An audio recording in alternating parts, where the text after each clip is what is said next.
আল্লাহ তাআলা সর্বশক্তিমান, আল্লাহ এক অদ্বিতীয়, তার কোনো শরীক নাই। আমাদেরকে আল্লাহ তাআলা দুনিয়াতে প্রেরণ করেছেন, আমাদেরকে সৃষ্টি করেছেন আল্লাহ তাআলার ইবাদত করার জন্য, আল্লাহর হুকুম আহকাম পালন করার জন্য, আল্লাহর বিধি বিধান পালন করার জন্য। যে ব্যক্তি আল্লাহর হুকুম আহকাম বিধি বিধান অমান্য করবে সে কাফেরে পরিণত হবে। ওয়াকিমুস সালাতা ওয়া আতুজ যাকাতা ওয়া আরকাম মার রাকিন, সালাত কায়েম করো, যাকাত আদায় করো, রুকুকারীদের সাথে রুকু করো। এই বছরের পেত্রার হার কত নির্ধারণ করা হয়েছে আমি ভিডিওতে সম্পূর্ণ তুলে ধরতে চেষ্টা করব।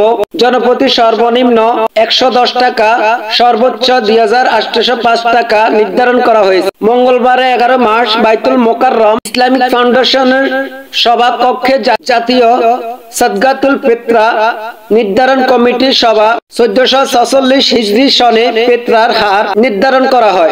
সভাপতিত্ব করেন সাদগাতুল ফিতরা নির্ধারণ কমিটির সভাপতি ও বাইতুল মোকাররম জাতীয় মসজিদের খতিব মুফতি মাওলানা আব্দুল মালিক। এতে ফিতরা নির্ধারণ কমিটির সদস্য ও বিশিষ্ট আলেমরা উপস্থিত ছিলেন। বৈঠকের শেষে কমিটি সভাপতি সাংবাদিকদের ফিতরার হার জানান। দেশের সব বিভাগ থেকে আটা, জব, খেজুর, কিশমিশ ও পানি সর্বোচ্চ বাজার মূল্যের ভিত্তিতে ফিতরা নির্ধারণ করা হয় বলে জানিয়েছেন কমিটি। ইসলাম ধর্মে বিশ্বাস অনুযায়ী প্রত্যেক সমর্থবান মুসলমানের জন্য রোজার ঈদের ফিতরা আদায় করা ওয়াজিব। নাবালক ছেলে মেয়ের পক্ষ থেকে বাবাকে এই ফিতরা দিতে হয়। তা দিতে হয় ঈদুল ফিতরের নামাজের আগে।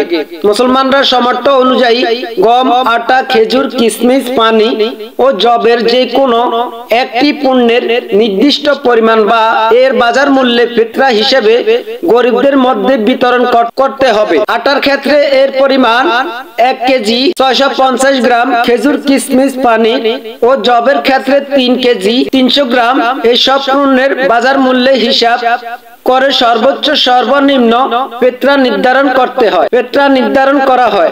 আল্লাহ তাআলা আমাদেরকে সঠিকভাবে ফিতরা আদায় করার সেই তৌফিক দান করুক। আমিন।